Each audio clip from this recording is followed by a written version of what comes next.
Hello and welcome to SOC Unlocked, Tales from the Cybersecurity Front Lines. I'm Mick Leach, your host and guide on this exciting journey into the SOC universe. In each episode, I chat with various cybersecurity professionals about the latest industry news, emerging threats, practical strategies to keep your organization safe, and much more. And today, I'm excited to introduce you to a dear friend of mine, FC. FC, welcome to the show.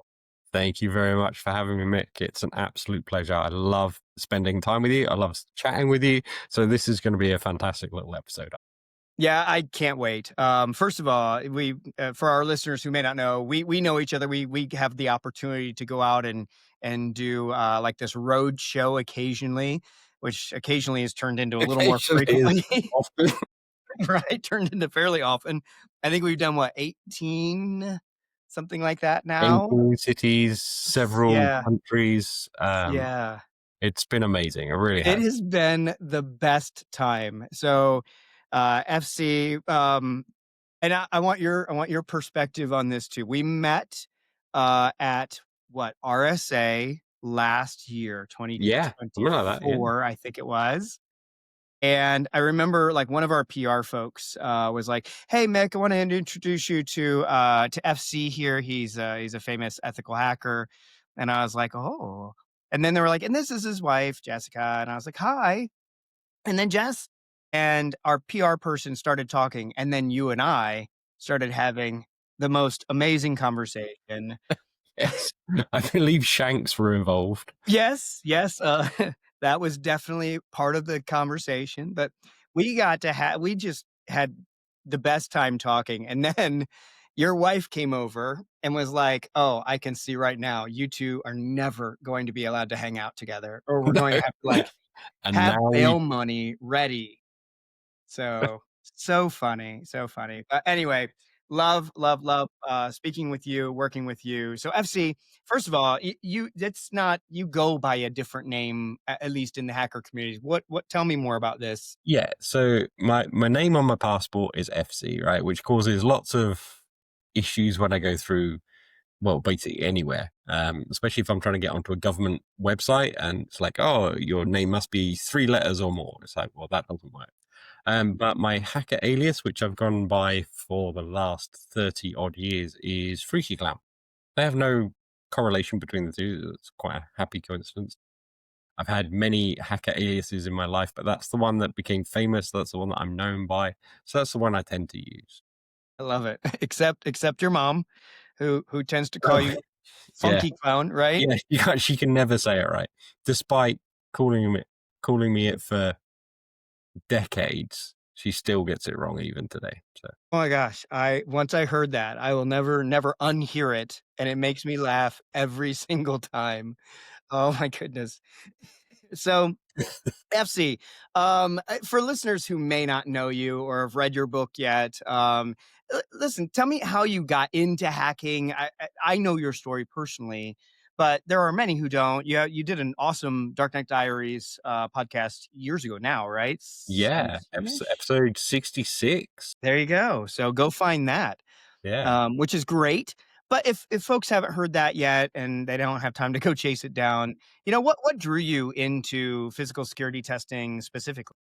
Well, I have a very interesting way into this, and um, it kind of trips me up a little bit because people always ask me, how can I get into this industry? How can I do what you do?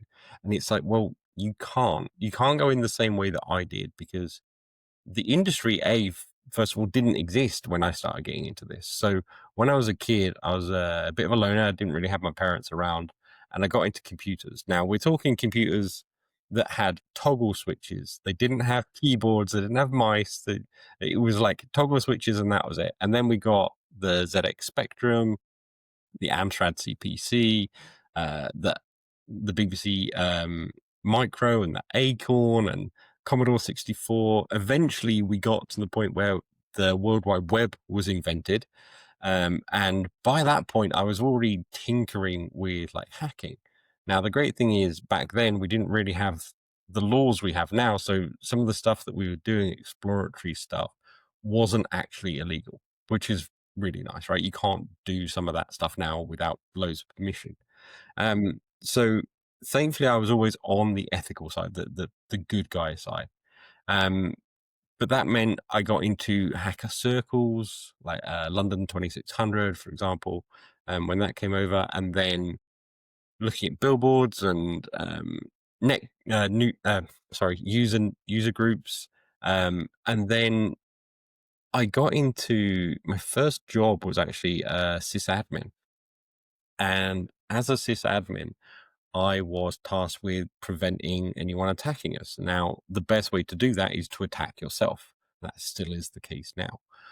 So very quickly, I discovered I was quite good at that, and that held a lot more interest for me. So that's what I started doing more and more of. Eventually became a pen tester. Eventually, after many years, I became the head of offensive cyber research for Raytheon, a massive military defense contractor.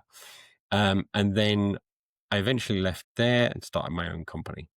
So now I live in Las Vegas with my wife. We run our own cybersecurity consultancy, and we work with people like yourselves. I love it. So, an amazing story. A backstory is awesome. I love it. Was there like a single moment or a particular job that made you go, this is what I was made for. Like I'm born for this." Ye I can kind of remember where I decided I wanted to get into computers more. And that was I actually went after school, I went to college to study science. I was going to become a scientist. I loved physics and chemistry and stuff like that. So I went and studied that. So I did a course in physics, I did a course in chemistry and biology. I did a side module on nuclear physics, which was where I was really interested in. And I got most of the way through that, and I was in the computer lab, and I was helping out some people with some computer stuff, and I suddenly realized, like, oh, that's way more interesting to me. I don't want to go into a job in physics, which I could have easily walked into, according to my tutors, anyway, um, because I just felt like it wouldn't go very far. It didn't hold my interest. My hobby was computers, and my job was science. But I was like, hang on, I can make my hobby my job, and Mm, I'm really grateful that that grew up as an industry, and I was already in it.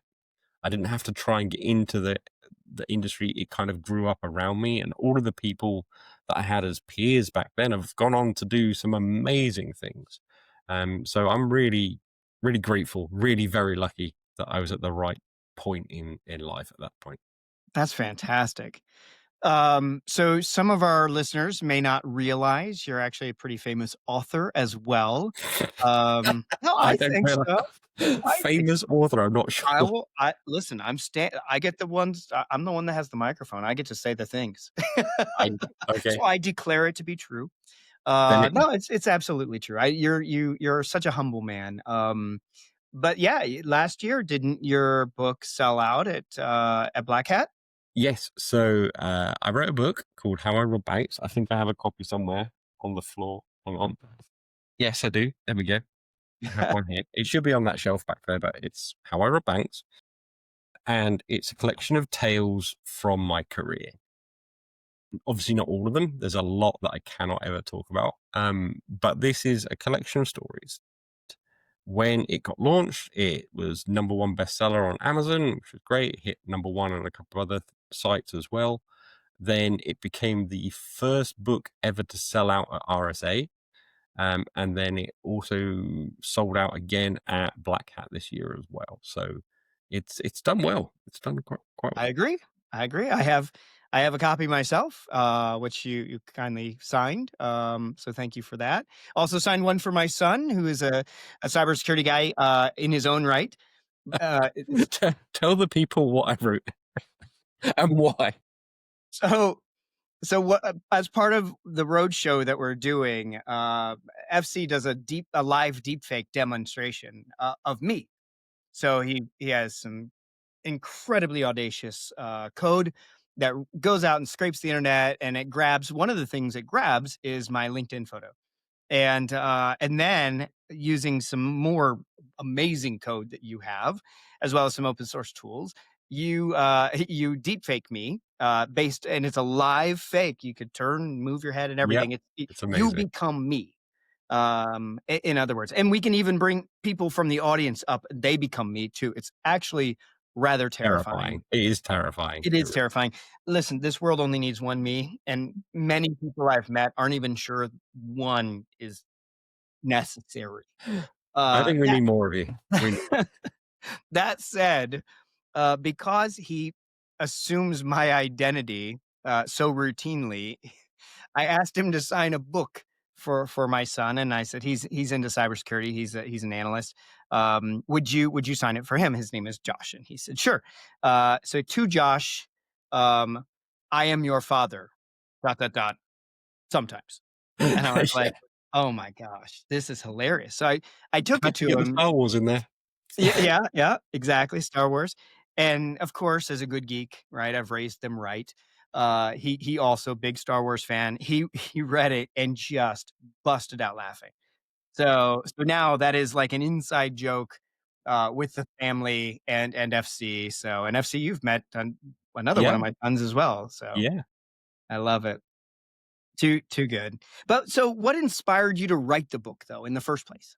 Well, that was that was an idea that came around decades ago, literally decades ago. So, um, I was doing a lot of physical entry stuff, and I was making notes on some of the more interesting things that happened. And I collected these notes at least for 10 years. And I would just add to them every time I did another job that was interesting. I would add more notes to this thing, and then I was like, "Oh, one day I'll turn this into a book." And you can, if you can be bothered to go through my Twitter history, you can go back literally years and be like, "He's saying he's going to write a book next year. He's going to write a book next year." And then COVID happened. Right now, the weird story with this is, if you've ever heard of a fantastic guy called Bruce Schneier. He and I met during a meeting um, somewhere, and he liked what I was saying because I stood up to some four-star generals. And he came over to me and was like, "I really love what you're saying and how you say it. Like, will you help me write my next book?" So I was like, "Yeah, cool." So we spent countless Zoom calls during COVID, going back and forth, and I was helping him write his like book at the time. And we were talking about that, and he's like, "Oh, are you going to write a book?" And I was like, "Yeah, I've got some notes, but I don't really know how to get it started." Now, my wife, she's already written like 3 books Yes. um, at this point, and so I was like, "Okay, I'll have a chat with people about it." And then Bruce introduced me to his guy at Wiley, and Wiley picked up the book, loved the title, loved the idea, gave me a contract, and then within 6 months, I was supposed to have finished the book. So I worked really hard, and notes are not the same as a book. And then 24 hours before publication, like they were sending it to the printers, they asked me for all the drawings. And I was like, "You said you were going to do the drawings." And they're like, "No, you were supposed to give us sketches and then we'll turn them into professional drawings." And I'm like, "Can I do that?" And they're like, "No, you've got 24 hours to get us drawings." So I sat on my iPad and I drew all of the really, really bad drawings that appear in the book. Oh my That's just god. that's the whole story of the book. That's hilarious. I didn't know that about the drawings. That's Oh, and hilarious. the worst thing is I spent ages doing all different colors, and they never told me that it was gonna be printed in black and white. So if you look at any of the pictures, they're really fancily different grayscales. That was not intentional. Oh my gosh, that's really funny. So, I know in your book, it's full of stories. So if eh, our listeners, if you haven't read it, you absolutely should. It is a page turner and absolutely hilarious in some cases, also a little disturbing in other cases. as security penetration tests often go. But can you share one of maybe the most audacious physical penetration tests that you've ever done? Maybe something that still makes you laugh or shiver when you look back. Yeah, I think that the one that springs to mind for that, I mean, like if you pick up the book, there's stories from stealing gold bars through to trying to steal helicopters, kidnapping people, which I've done. So I tell the story about the first time I did that. That was quite interesting. But the one for audacious, I think, comes to there's a whole thing that happens before you do one of these physical assessments, right? So there's lots of paperwork, there's lots of legal stuff you have to get through. There's lots of planning, and the first thing you have to do is do a lot of reconnaissance of the building or the site that you're trying to break into. And I was slammed at one point in my career doing back to back stuff. And this job came in, and they were like, "Look, it's a government building. It's in a European country, um, so you're going to do this one." And I was like, "Okay, this is cool." But I couldn't get there to do any recon. There's not many photographs of this place, and Google Maps didn't exist at the time. But it just so happened that one of my colleagues was in the country um, during this like week period of where I was supposed to be doing recon. So generally, recon's like a week long exercise. And so I phoned up my friend and I was like, "Look, I know this isn't what you do. You're just like a normal digital hacker, but can you go and look at this building for me? Just give me some rough ideas. Like, count how many doors there are, count how many cameras you see, tell me if there's a police presence there or if it's just like security guards. If so, count how many you see." Very simple, basic stuff. So I get a phone call in the next couple of days and he's like, "Oh, it's going to be super easy for you. I can see loads of doors. I can count maybe one or two cameras, and I didn't see any security guards." And I'm like, bit unusual for a government I would building, but say. all right, cool. I haven't seen the building. I don't know anything about it. So I'm like, okay, cool. So I get to this country, because at the time I didn't fly. So I took trains and drove, got there, and I looked at this building and I phoned him up. I was like, "You're an absolute muppet. What, like, did you even look at this building? Like, did you go to the right building? Because I'm looking at this building. There is literally like two entrances. There's one at the front, which is heavily guarded, and there's one at the back, which is also camera like covered, right? So there's cameras in everywhere. That there's literally, I can't even count how many there are that I've seen.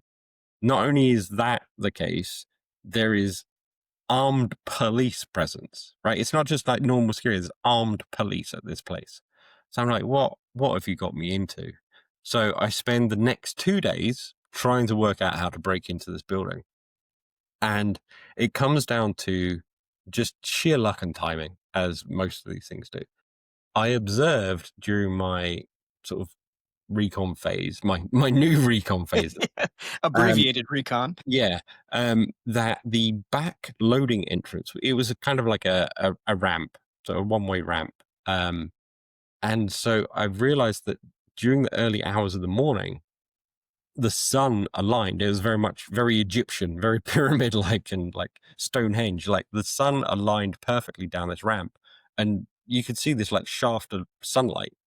And I thought, do you know what?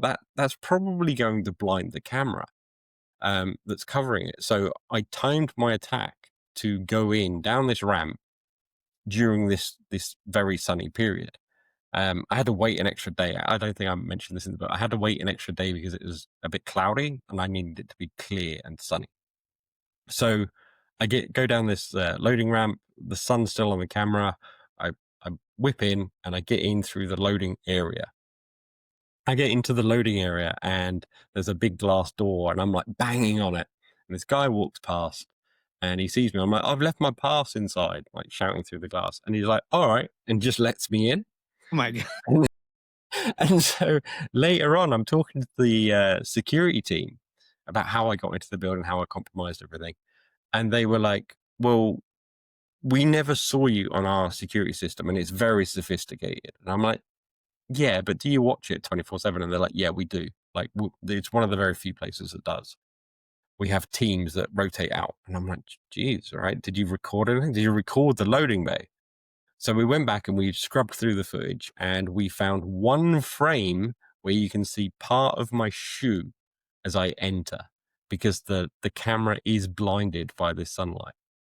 And it turns out that my friend who saw no cameras was so far off the money, it was ridiculous. This building had 330 security cameras throughout. Gosh, And that's insane. only one camera caught half of my foot as I went into it. So yeah, that's the most audacious one, I think, just because of how ridiculous it was. I didn't think I'd ever get into that one. Oh my gosh, that's hilarious. So I love these stories. What's maybe the most unexpected way that you've ever gained access to a secured building?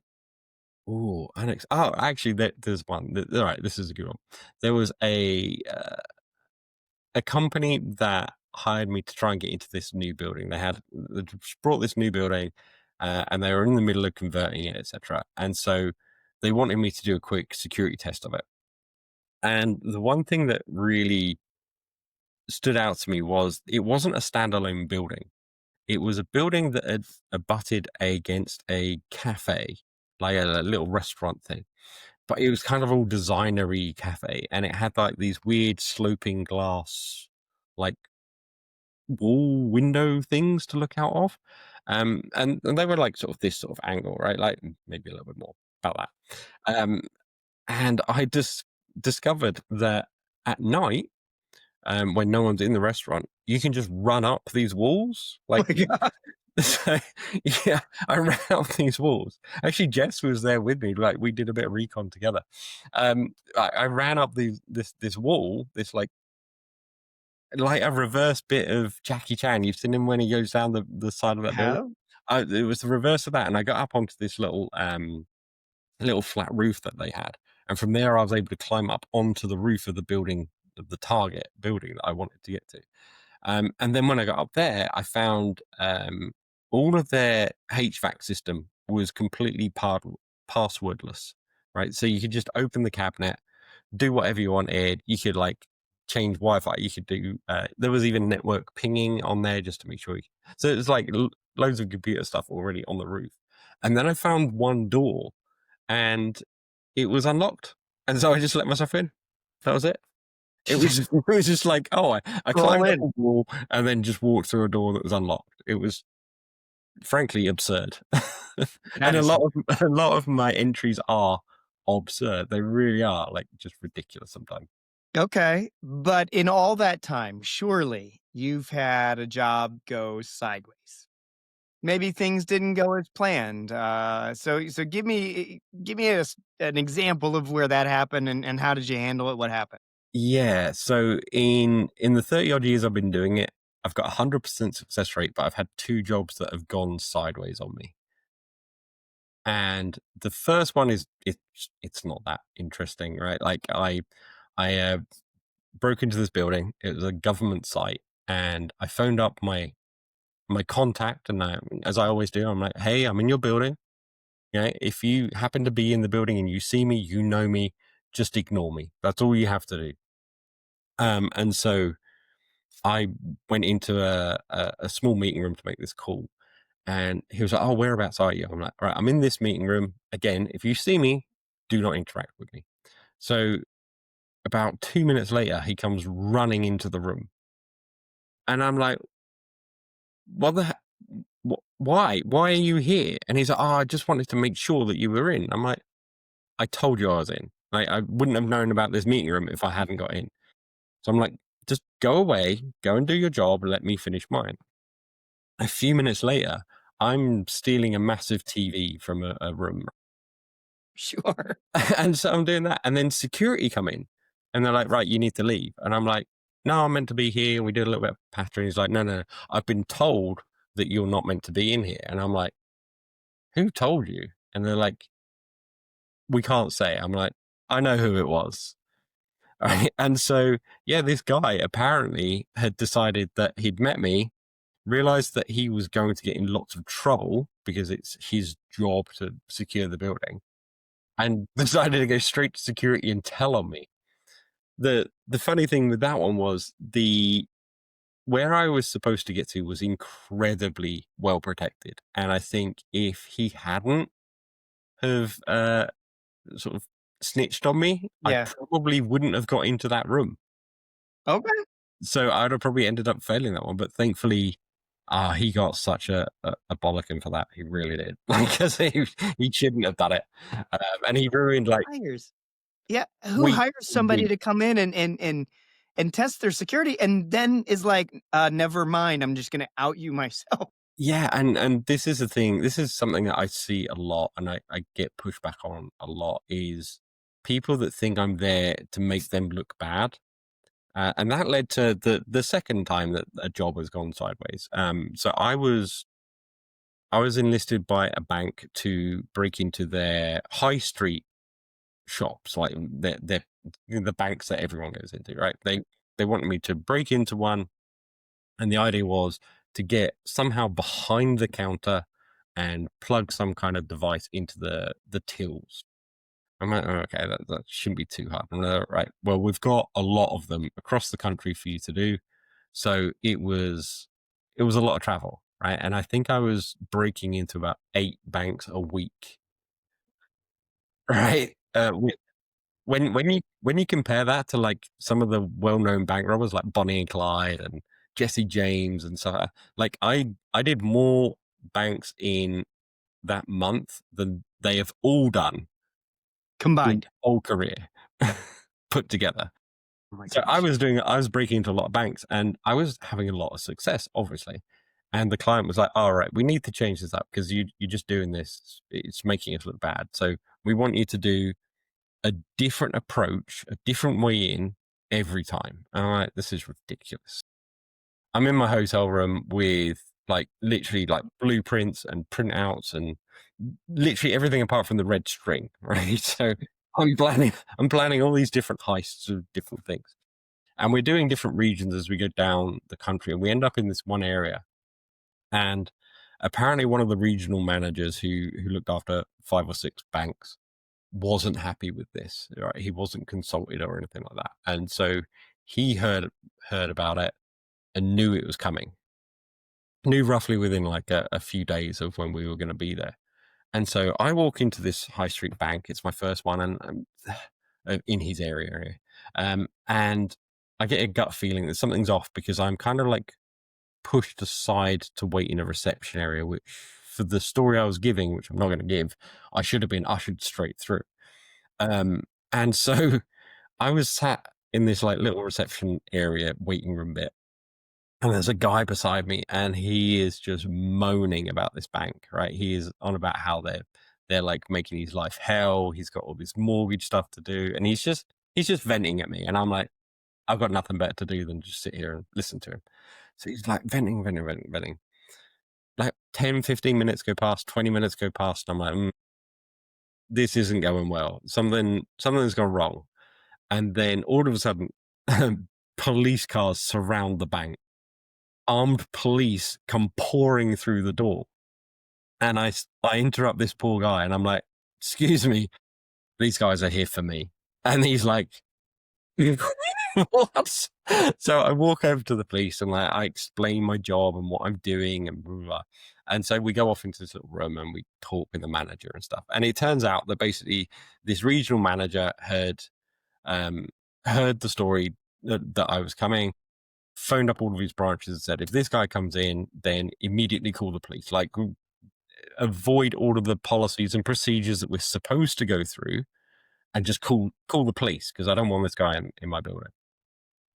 So he got really, really chewed out for that because, and I'm sure most people know this, but if you have a police presence that comes to your like on a call like that, there's only so many times they will do that before, like on a false case, before they're like, we're not going to respond to you anymore.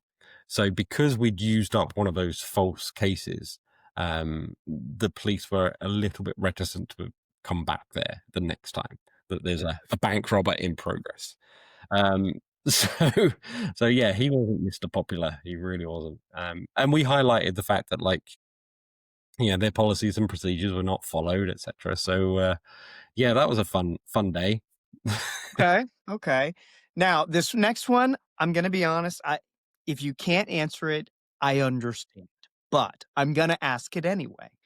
What was maybe the most creative? Because maybe you don't wanna give it away, and I would get Okay. that, but what is maybe the most creative sort of pretext or story or whatever that worked surprisingly well? Maybe you didn't expect it to, but it ended up working and you're like, "Huh, Um, alright." yeah, I tend not to use pretexts and stories like that, right? I find that the less you talk to people, the better. Okay. Um, I remember one pretext that kind of went a little bit wrong. Um, but so I was asked by this again. It was a bank, but they wanted me to get into their headquarters. And they were like, "Okay, get into this building. Just let us know how you do it." So I turn up to this building and I get in. It's unbelievably easy to get into this building. So I phone my client, as I always do, and they're like, "Oh, it's taking you 17 minutes." So I'm like, "Well, yeah, I had to find a car parking spot." And they're like, "Okay, well, you've got the rest of the day. Could you break in again?" I'm like, "Yeah, sure." So I left and went in through a different entrance, got in, and they're like, "Oh, gee, right, like it's not even lunchtime. Any chance you could do it again? But this time, can you like test this particular door?" So I'm like, "Yeah, no problem. I'll come up with something." So as I'm walking around to the store, I walk past their very large like loading area, and I'm like, "Oh, this will be cool."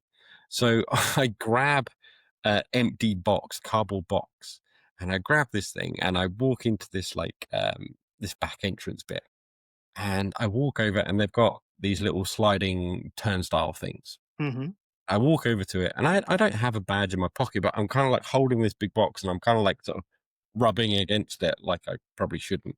I'm trying to get my badge to work, and I wouldn't say receptionist, but like the person overlooking it is kind of like, "Can I help?" And I'm like, "Oh, I just can't get through because my badge isn't working." So I go over and I put this heavy box down and I like rest it on the corner. And she's quizzing me about this badge and stuff. And and she it is amazing, right? It shows how humans are not always focused on what they should be doing, because she takes this incredibly heavy box that I've been struggling with and just moves it really easily because it's clearly empty, but doesn't quite trip her sort of security brain a little bit. That was one pretext that kind of went a little bit wrong, but Oh somehow my gosh. fine. That is funny. Uh, uh, so, um, let me ask you, so I'm gonna selfishly, only because it's one of my favorite stories. Okay. I know this story, but it's the gold bar story. You Cool. teased it earlier, you referenced it, now you gotta tell it, okay? It is Okay. one of my favorite stories. Tell me this gold bar story. How did you end up, and these are heavy, aren't they? They are like so I've stolen many gold bars over my career, and gold bars are way heavier than you'd imagine, right? If you were to pick up a 5-year-old child, right, Okay. but it's this big, incredibly dense. Almost every movie gets the weight of them wrong. You see them like chucking them around and stuff. That they can be quite sharp-ish on like the edges as well. So you have to be kind of careful with them. In fact, the only movie I can think of that got it right was Die Hard 3, Die Hard with a Vengeance. It's the one I was thinking of Yeah, too. where Samuel L. Jackson's carrying one, and he's got just one, and he like heaves it through a window.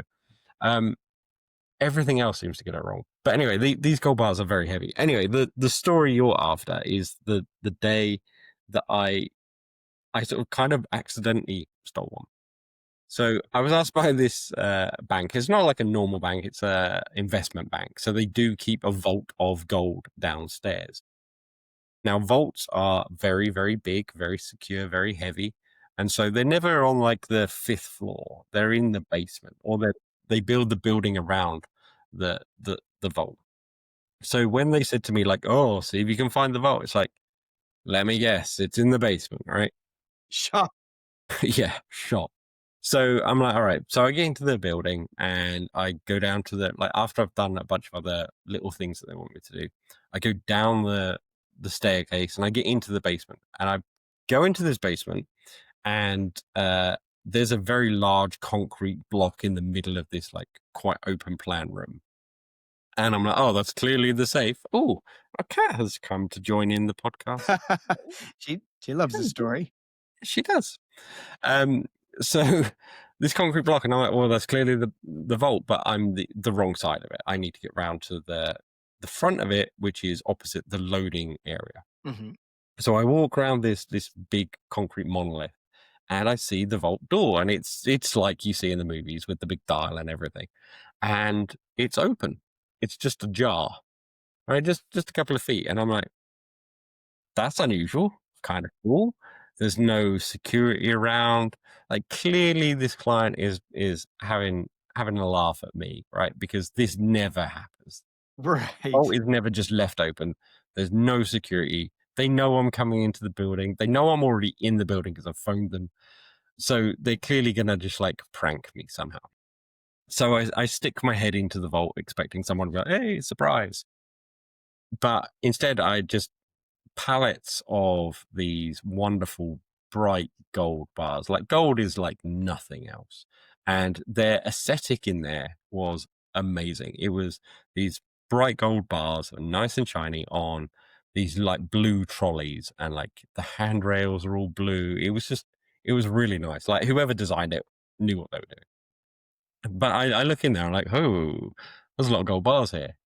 So I'm looking around. There's still no security anywhere. I'm like, oh, I'm going to step into this vault and they're going to shut it or something stupid. So I step in and I pick up one gold bar, and I'm like, okay, this is cool. So I wander out of it. Still no security. Well, okay, this is kind of weird. I look around a little bit and I find a discarded backpack, right? Because it's kind of like storage area type thing. Find this backpack, and I'm like, well, if I put this into that backpack, it's just going to rip through. So I took my jacket off, rolled up the gold bar, stuck it in the backpack, and left. And all of the way out to the exit, I'm thinking I'm going to get stopped any second. I get out of the building. I go round the corner to this like little cafe thing, and I'm like, what the hell has just happened? I've just walked in and walked out with this gold bar. So I phone my client. He comes running through the door. Like this is a public building, and he is like, and comes up to me. He's like, "Have you got it? Have you got it? Have you still got it on you?" I'm like, "Yeah, it's in my bag. Yeah." So he's like, "Come with me." So we go back into the building. He calls like this emergency C-suite meeting. Everyone comes in. I'm looking disheveled because the adrenaline dump afterwards of these things always makes me look a mess. He's looking disheveled because he's going out of his head. And the rest of the C-suite are in this boardroom. Now, the boardroom is like, it's a proper, um, like sort of maniacal bank type boardroom, right? So they've got this like overly ridiculous mahogany boardroom table, and it looks gorgeous, right? It's shiny, it's very old, it's like it's nice. They're all sat down one end, I'm sat down the other, and my client explains that I've managed to walk in and I've removed a gold bar from their vault, and they're all like, never possible, blah blah blah. So I'm like, okay. So I pull out the bag, and I pull out my jacket, and without meaning to, the most movie-esque moment in my life, I lift up the jacket, and the gold bar rolls out of it and takes a huge chunk out of their mahogany table, like 2 or 3 inches, just straight in. And I'm like, oh. And like everyone is staring at this gold bar, and I'm like, oh my god, I forgot to buy them a new desk or something. But there's just this moment of like where everyone was looking at the bar and they're like, what the hell do we do now? And then just chaos erupted for like the next 20 minutes as they tried to figure this out. I have no idea if they ever repaired that table or if they kept it as a kind of like momentum. Yeah, that was the time where I stole a gold bar. And the right, so I get a lot of shit for uh this story, right? Because people always can be like, oh, I work in a bank like that, and that never happens. I'm like, yeah, It's it never impossible. Never happens, right? happened. That never happens. So the story behind how it happened is just as fascinating. So I pick my day at random, right? That I'm going to go in. There's a window of opportunity that we put in for the clients. Like it'll be between this date and this date, and that can be 2 months, a month, a week, a couple of days. So they don't know when we're coming in. And so I said to them, right, this is your window. And I pick a random day or whenever I think like, I can be outside and be like, oh, I wasn't planning on going in, but here's an opportunity. So I'll take that opportunity. So I got into this building on that random day. And that random day was the day that an assay was sent there. Now, an assayer basically checks that gold is gold, essentially, right? So what they do is they turn up, they have this like big mobile van that they parked in the loading area, and they got the vault open, security guards are there, they remove several gold bars at random, and they take them out to the van and they test them. Now, the two security guards that were with them didn't trust the assayers, but they trusted their building. So they were like, well, no one's going to get into this vault. So rather than lock it all up, we'll just leave it ajar and then we'll follow the bars out to the assayer. We'll watch the assayers do their things so that they don't swap them out or steal them. And then we'll bring them back in. So there was only like maybe a 20-minute window where they were outside the vault, and just it was just a perfect storm of me walking into that building on that day at that time, and they made a really stupid decision because they should have just shut the vault and then I wouldn't have been able to get in. Right. But yeah, it was just one of those one in a million things. So we changed a few policies and procedures around how Okay. that's which Okay. was very valuable for the clients. Yeah. So what are the biggest mistakes that organizations make when it comes to, physical security? Trust. People Yeah. trust security, right? Not just in physical stuff, but in the digital realm as well. Trusting people around you, trusting people that you're working with, trusting that basically if you're past the first security layer, then you're all right, right? You must work here or you must have access to this. So I think, yeah, that's probably the biggest thing I see is people trusting things that they shouldn't. Like almost every single um, digital vulnerability comes Mhm. down to trust, right? Like if you don't trust the input from the user or from another computer, loads of vulnerabilities go away. So yeah, trust is probably the biggest thing that I see. Okay. So I want to tease this out because I think it's also true Hmm. that even from a social engineering perspective, right? So interacting with other humans, trust still remains a key factor there as well. So the question I guess I have for you is this: how does human psychology and social engineering come into play with this kind of stuff? Maybe as much as, or even more than technology. Yeah, this is very much my wife's realm. So I'll try not to tread on her toes too much. But yeah, psychology is a huge factor, right? Because you've got most attacks will happen and leverage social engineering, right? All of the scattered spider stuff that's mostly based on social engineering and compromising people's MFA accounts and whatnot, right? So most of it does come back down to social engineering. And then you have AI powering social engineering emails, and OSINT and stuff like that. Anything that you can leverage to gain some kind of control over another person and their emotions and how they react, that's a huge thing. And the same goes with physically getting into places. If you can cause someone to think outside of their normal ways that they normally think, then they will do really weird things to let you into places. So, yeah, I think social engineering is huge. It's one of the largest areas I think that we don't really touch on enough. Yeah. Agreed. And I have the benefit of having had your wife Jess on a podcast or a webinar with me and someone else before. And to be fair, like she has a PhD in this. Like she is a legitimate expert Yeah, in yeah. I the mean, she won psychology a around medal from the cybersecurity. king of Yes, England yes, a for medal this. from the king as Like, well. it's pretty good. She's pretty good at it. Yes, yes. She's probably the more famous of the two of you. 100%. It goes her, the cat, me. I d I don't know if that's 100% true, but I haven't met the cat. So, Well, yeah. I mean, I it could be true, I guess is what I'm saying. Next time I'm in Vegas, I'll come over and meet the cat as well, and then confirm or deny the story. But, um, yeah, and so that's kind of why I ask because, and you guys must talk about this stuff around the kitchen table or whatever as well, but, that's been our experience, here is that we just see there's tremendous power in the phrase, "I need your help." Oh, yeah, It's wild. yeah, It can get people to do things to your point earlier, right? Whether you're moving them emotionally, whether they feel bad for you or they're angry at you yeah. and they do something, you can convince people to do things by moving them emotionally or asking for their help. Yeah, I mean, one of the funniest little psychology triggers, which you can all try, you can try this on anyone you want, right? Is if you want a big favor of someone, ask them several small ones first, right? So if you're trying to get someone to let you in through a door, for example, or wave something, just be like, "Oh, have you got a pen I can borrow?"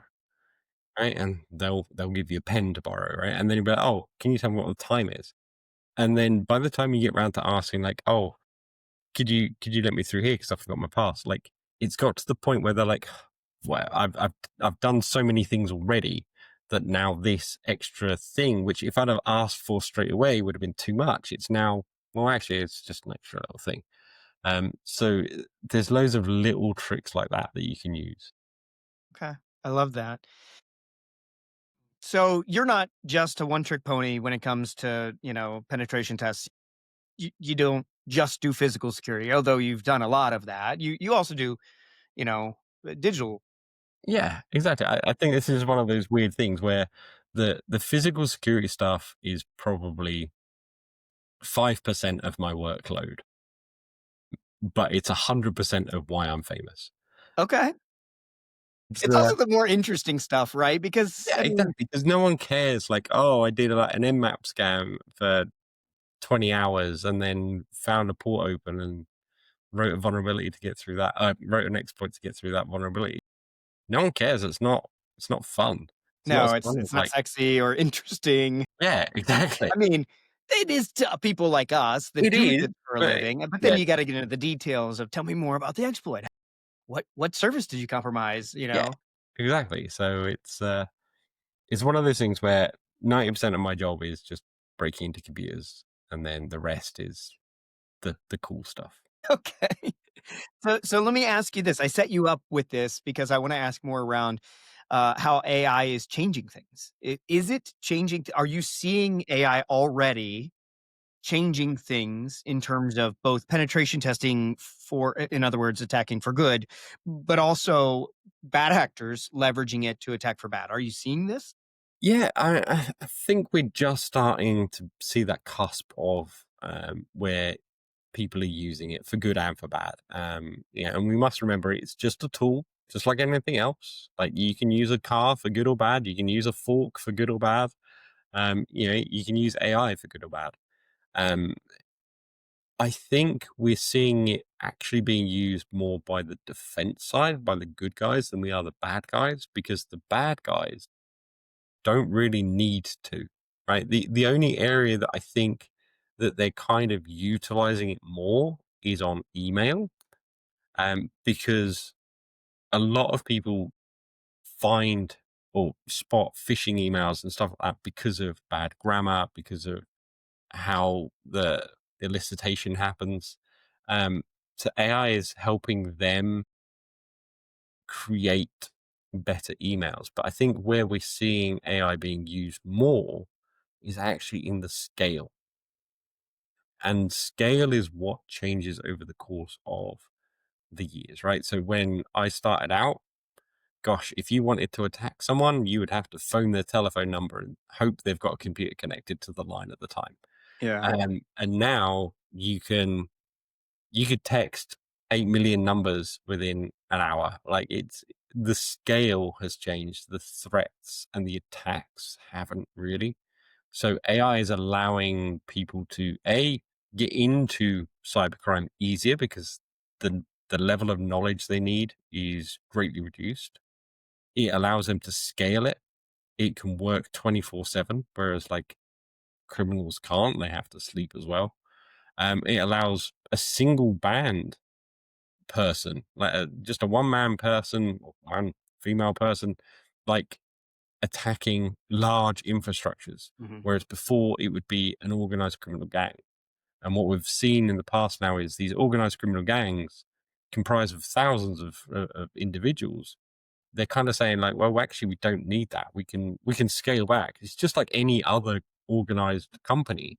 Is they go, well, we can get rid of this whole area because we can just use AI for that. So it's fascinating how it is being used, and it's not quite how we'd expected it to be used. Okay. What is, in your opinion, the biggest misconception when that you hear about an AI and cybersecurity? That is intelligent. So, and it's like the placebo for not the placebo, the panacea for everything. Like, it's kind of like, oh, we have this problem, let's chuck AI at it. Well, AI is only as good as you train it to be.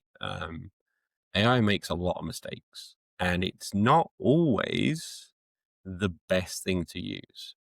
In some cases, it is, and it's really good at doing specific things. Then, yeah, great.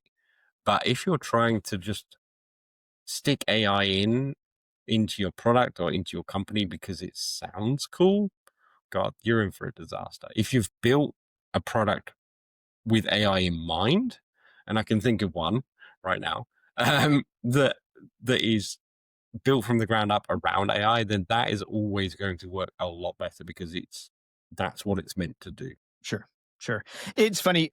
You and I were talking about Dave Kennedy a minute ago, like Mhm. a pillar in the cybersecurity community. He's Amazing. been on the podcast a couple of times. He and I were talking a while back, and he was saying like, folks that are trying to get AI to do the code, write the code for them.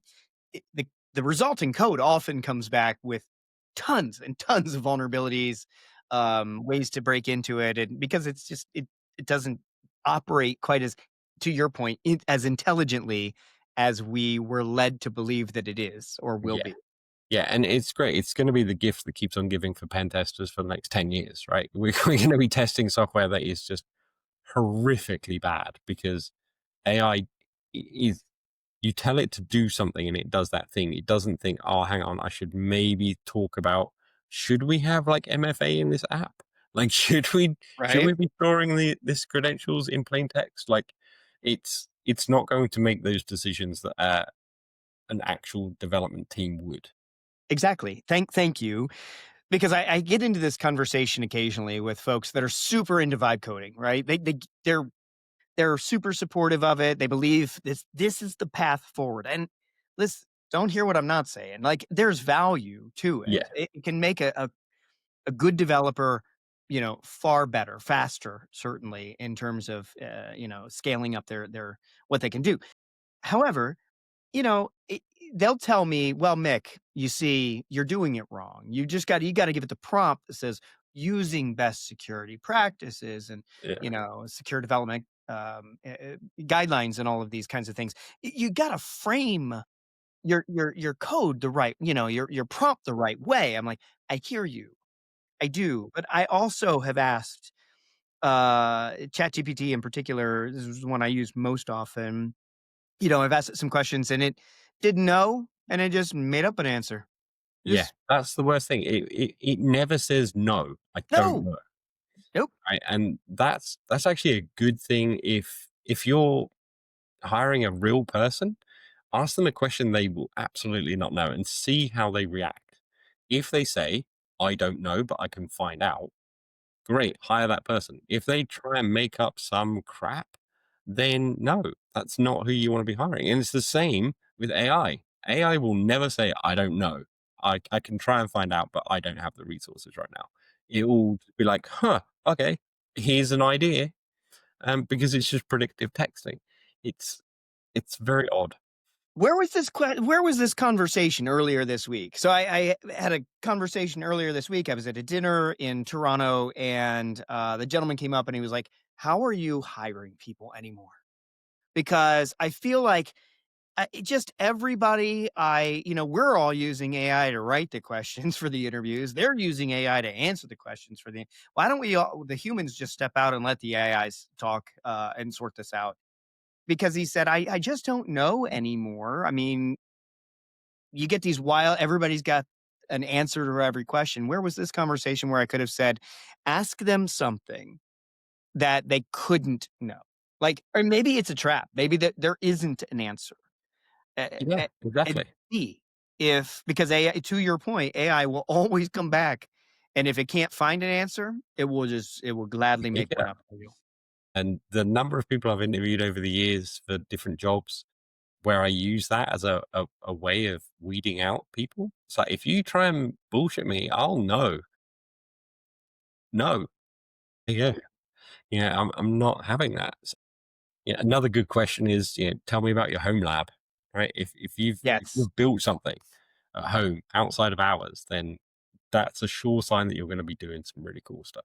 Right. Yeah, somebody that hands-on was tinkering and, working things with, figuring it out, making mistakes. It Exactly. doesn't even have to be good.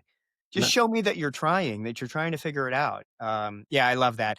For me, that was always a red flag as well. Built and ran security operations centers for a long time, so I've interviewed probably thousands of people for SOC analyst roles. And one of the biggest red flags for us was always like a confidently wrong answer. yeah. Like they would just declare this as here it is. And there were a couple times I remember feeling like, am I being gaslit right now? Like, Yeah. I know I what mean, you I've been mean. I doing this know. a long time. I'm 100% sure, or at least I came into this room 100% sure this was the answer. But he said it so confidently. Now I'm starting to wonder, is he right and I'm wrong? Yeah. Because that's terrifying. That's the worst thing you could have because, Yeah. at least in my opinion, in terms of a security operations center analyst, a SOC analyst, that in a moment when they don't know, they're just going to either lie or pretend or whatever you want to call it, because that's how we end up with real serious problems in the SOC. So, FC, this has been awesome. What a great conversation. If somebody can only take one key thing away from our conversation today, what would you have that be for them? It would be, uh, have a healthy non-trust of people around you. I like it. I like the way you put that. Non-trust. Like, Yeah.